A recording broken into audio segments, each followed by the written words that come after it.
आपले या अगोदरच्या क्लासला सामाजिक परिवर्तनाचे सिद्धांत, सामाजिक परिवर्तन म्हणजे काय त्याचे हे झालेले होते. ठीक आहे. आज आपण सामाजिक परिवर्तनाचे प्रकार पाहू. सामाजिक परिवर्तनाचे प्रकारामध्ये आपल्याला असं म्हणता येईल की तात्कालिक परिवर्तन किंवा दूरगामी परिवर्तन हे सामाजिक परिवर्तनाचा पहिला प्रकार आहे. समाज जीवनात तात्कालिक परिवर्तन आणि दूरगामी परिवर्तन हे जे परिवर्तनाचा हा जो प्रकार आहे, हा समाज जीवनात झालेले काही बदल हे तात्कालिक किंवा प्रासंगिक स्वरूपाचे असतात. म्हणजे जसं उदाहरणार्थ फॅशन हे तात्कालीन स्वरूपाचं हे आहे की लगेच काल एखादा आपण पिक्चर पाहतो की अमिताभ बच्चनच्या याच्यामध्ये अमिताभ बच्चनने कोणत्या पद्धतीचा पॅन्ट घातलेला आहे किंवा एखाद्या सॉन्गमध्ये एखाद्या हिरोईननं कशा पद्धतीचा ड्रेस घातलेला आहे किंवा तर लगेच आपण त्याचं अनुकरण करायला सुरुवात करतो. हे झालं तात्कालीन परिवर्तन. पोशाख किंवा वेशभूषेच्या फॅशनमध्ये जसं म्हणजे एखाद्या गजनी पिक्चर आला, गजनी पिक्चरमध्ये आपण जसं पाहतो की त्याची जी हेअरस्टाईल होती लगेच दुसऱ्या दिवसपासून मुलांनी त्या पद्धतीची हेअरस्टाईल करायला सुरुवात केली. म्हणजे हे झालं तात्कालीन परिवर्तन जे लगेच घडून येते. त्याच्यामध्ये फॅशन, पोशाख, हेअरस्टाईल यासारख्या अनेक गोष्टी याच्यामध्ये येऊ शकतात तात्कालीन परिवर्तनामध्ये. आणि कोणते परिवर्तन हे तात्कालिक आहे किंवा दूरगामी आहे हे केवळ वेळच निश्चित करत असते का आपल्याला आता असं सांगता येत नाही की कोणतं परिवर्तन हे तात्कालीन स्वरूपाचं आहे किंवा दूरगामी कोणतं आहे.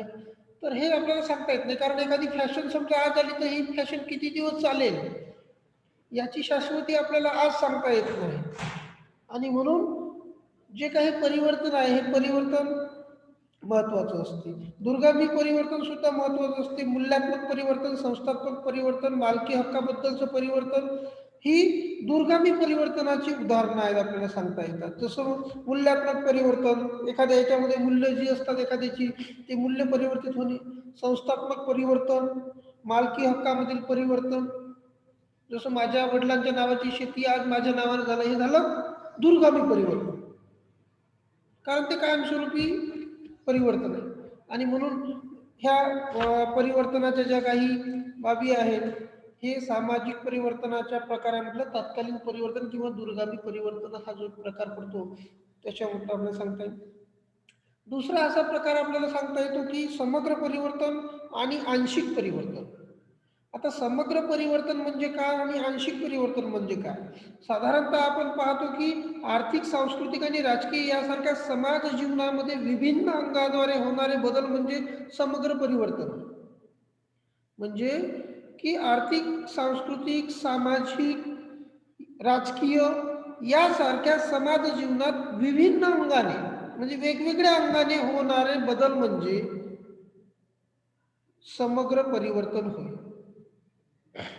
कृषी क्रांती, औद्योगिक क्रांती ही समग्र क्रांतीची चांगली उदाहरणं आपल्याला घेता येतील. कृषीमध्ये, शेतीमध्ये एखादी अचानकपणे एखादा आपण पाहतो की एखाद्या नवीन कपाशीचं एखादं नवीन बियाणं येतं आणि मोठ्या प्रमाणामध्ये उत्पन्न द्यायला लागते. ती झाली समग्र क्रांती. कृषीमध्ये झालेली क्रांती, एखाद्या वेळेस एखादं विशिष्ट प्रकारचं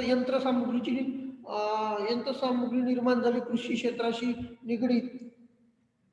एखाद्या वेगळ्या पद्धतीचं यंत्र निर्माण झालं की ज्यामुळे अद्ययावत शेती करता येईल, उत्पन्न वाढवता येईल, ती झाली कृषी क्षेत्रामधली समग्र क्रांती.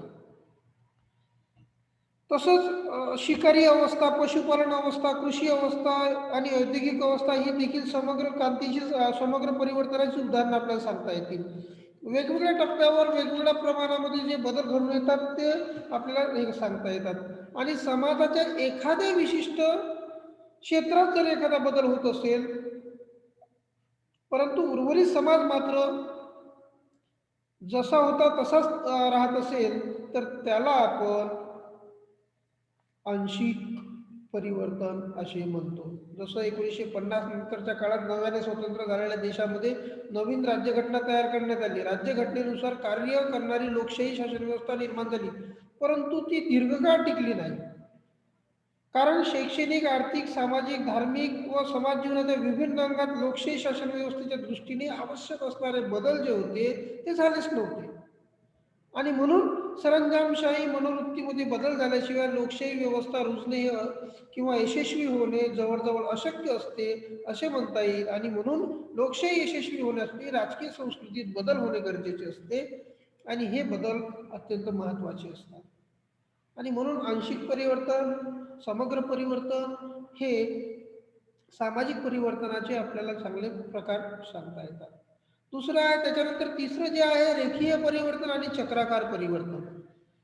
जे परिवर्तन एका सरळ रेषेमध्ये पुढचे टप्पे गाठत सुरू असते त्याला रेखीय परिवर्तन असे म्हणतात. एका सरळ रेषेमध्ये पुढचे टप्पे गाठत गाठत सुरू असते त्याला आपण रेखीय परिवर्तन असे म्हणतो.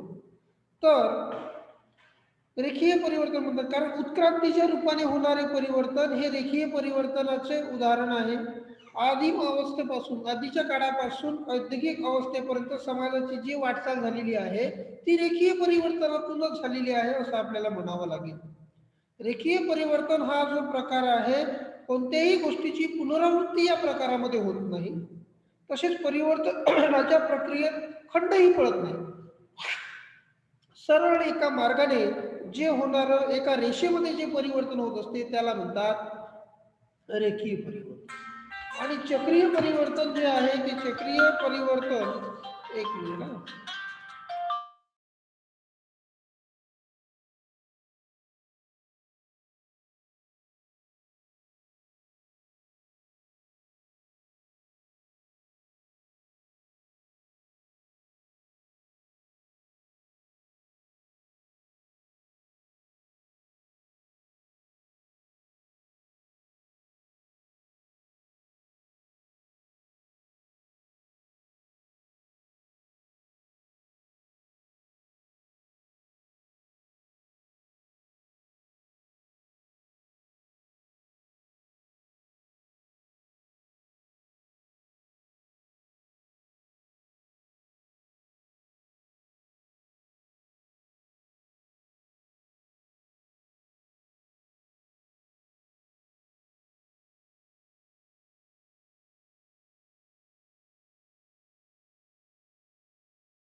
तर अशा पद्धतीने आपण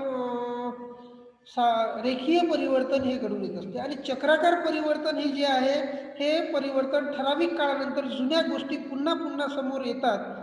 जसं गोल ज्याला म्हणतो आपण त्याला चक्र म्हणतो. आणि ह्या चक्राकार दिशेने जे होणारं परिवर्तन आहे ते म्हणजे त्याला आपण काय म्हणतो चक्राकार परिवर्तन असं म्हणतो. गोल पुन्हा जिथून सुरू झालं तिथेच परत येणे त्याला म्हणतो आपण चक्राकार परिवर्तन. आणि याच्यामध्ये जसं फॅशन आहे. जसं एखादा सुरुवातीच्या काळामध्ये फॅशन असेल, एखादा अमिताभ बच्चनच्या पॅन्टची फॅशन आहे, ती कालांतराने पुन्हा वापस आले लोक तसेच हे करायला लागले. उदा मातीची भांडे आपण सुरुवातीला जे जुन्या काळामध्ये लोक होते, सुरुवातीच्या काळामध्ये लोक मातीच्या भांड्यामध्ये जेवण करायचे, मातीच्या भांड्यामध्ये अन्न शिजवायचे. आज बघा तुम्हाला तुम्ही रोडनं असं फिरायला जा, चंद्रपूरमध्ये तरी जा, फिरायला जा, तुम्हाला दिसेल की रोडवर मातीची भांडी विकायला घेतलेले बसलेले लोक आहेत. आज 10 रुपयाला मिळणारं मातीचं भांडं आज 400 रुपयाला, 500 रुपयाला विकत घेत आहे आणि त्याच्यामध्ये अन्न शिजवून खात आहे. म्हणजे जी जुनी जी आपली पद्धती आहे, जुनी जी आपलं हे आहे ते पुन्हा असं हे जाऊन पुन्हा वापस आलेलं आहे. याला म्हणतात चक्राकार. आणि म्हणून चक्राकार पद्धतीने सुरुवात जिथून झाली तिथूनच तिथेच रिटर्न येणे त्याला म्हणतात चक्राकार पद्धती. आणि या चक्राकार पद्धतीमध्ये आपल्याला अशा पद्धतीचं हे दिसून येतं. बरोबर आहे. आणि अशा याला आपण चक्राकार पद्धती असे म्हणतो. आणि या चक्राकार पद्धतीने कालबद्ध पद्धतीने जुन्या गोष्टी ज्या ठिकाणावर नाही त्याच ठिकाणावर वापस येण्याच्या पद्धतीला आपण चक्राकार पद्धती म्हणतो. म्हणून अशा पद्धतीने रेखीय परिवर्तन आणि चक्राकार परिवर्तन हे परिवर्तनाचे महत्वाचे हे असलेले आपल्याला दिसतात. दुसरं, सामाजिक परिवर्तनाशी संबंधित काही संकल्पना ज्या आहेत त्या संकल्पना सुद्धा अत्यंत महत्वाच्या संकल्पना आहेत. जसं उत्क्रांती. उत्क्रांती कशाला म्हणायचं?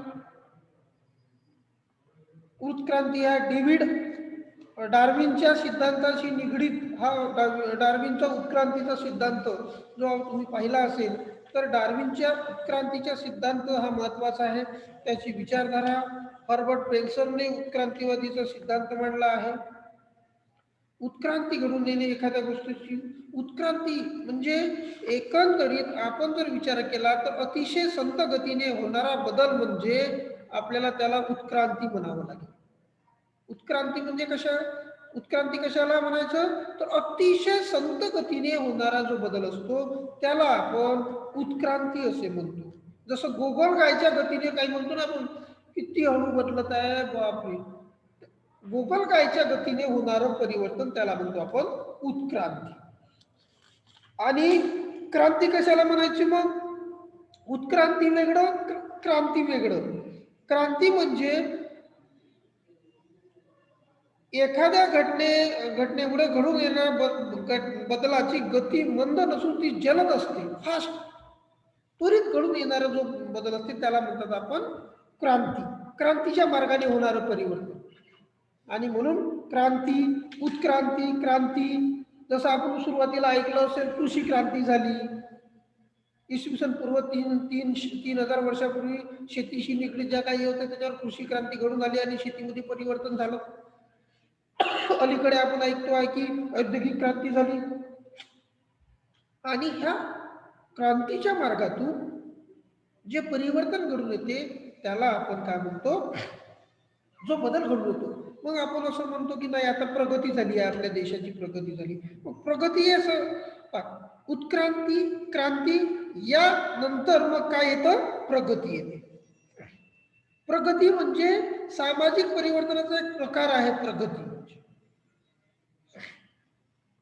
जसं उत्क्रांती व क्रांती यापेक्षा भिन्न सुधारणा किंवा या शब्दातून आपल्याला एखाद्या व्यक्तीच्या प्रकृतीमध्ये काही सुधारणा झाली असेल तर वैद्यकीय दृष्टीने प्रगती झाली असं म्हणतो आपण. जसं एखादा पेशंट असेल त्याच्या प्रकृतीमध्ये म्हणतो की आपण सुधारणा झाली, त्याची प्रगती आहे, काहीतरी बदल झाला त्याच्यामध्ये प्रकृतीमध्ये, त्याला आपण त्या अर्थाने वापरला. परंतु सर्वसाधारण अर्थ जो आहे की समाज स्वीकृत दिशेने समाजाने पुढच्या दिशेने गाठलेला विकासाचा टप्पा म्हणजे प्रगती. अशा पद्धतीचं प्रगतीची जी काही संकल्पना आहे ही संकल्पना क्रांती, उत्क्रांती आणि प्रगती. आणि यातूनच मग पुढे निर्माण होते विकास, डेव्हलपमेंट ज्याला म्हणतो आपण.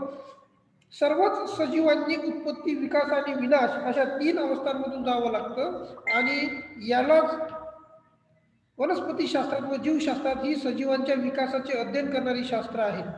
आणि म्हणून विकास सुरुवातीच्या अवस्थेपासून पुढच्या अवस्थेमध्ये सर्वसामान्य व्यक्तीचा विकास होत असतो. आणि या सारख्या सर्वसामान्य याच्या विकासाची काही आधारभूत तत्वे सांगितली जातात. सामाजिक न्याय असो, वितरणात्मक न्याय असो, सामाजिक क्षेत्रीय विकास असो, लोक कल्याणाची वाढ असो, सामाजिक परिवर्तनात हे असो. म्हणून सामाजिक जे परिवर्तन असतं हे सामाजिक परिवर्तन अत्यंत महत्वाची एक संकल्पना आपल्याला दिसते. पण ह्या सामाजिक संकल्पनेच्या किंवा सामाजिक परिवर्तनामध्ये हे परिवर्तन घडून येण्यामागे कोणते महत्वाचे घटक महत्वाचे आहेत? पहिला घटक आहे सामाजिक परिवर्तन का घडत असेल? तर पहिला जो घटक आहे तो आहे भौगोलिक घटक.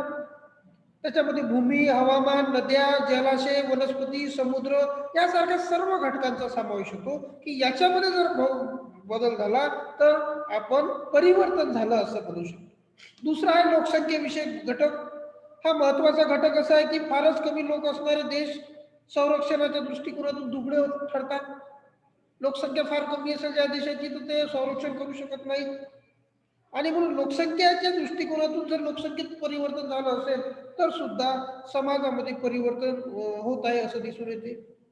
100 वर्षापूर्वी जे लोकसंख्येची हे होती ती त्याच्या पटीने आज लोकसंख्येची कितीतरी पटीने हे झाली आहे.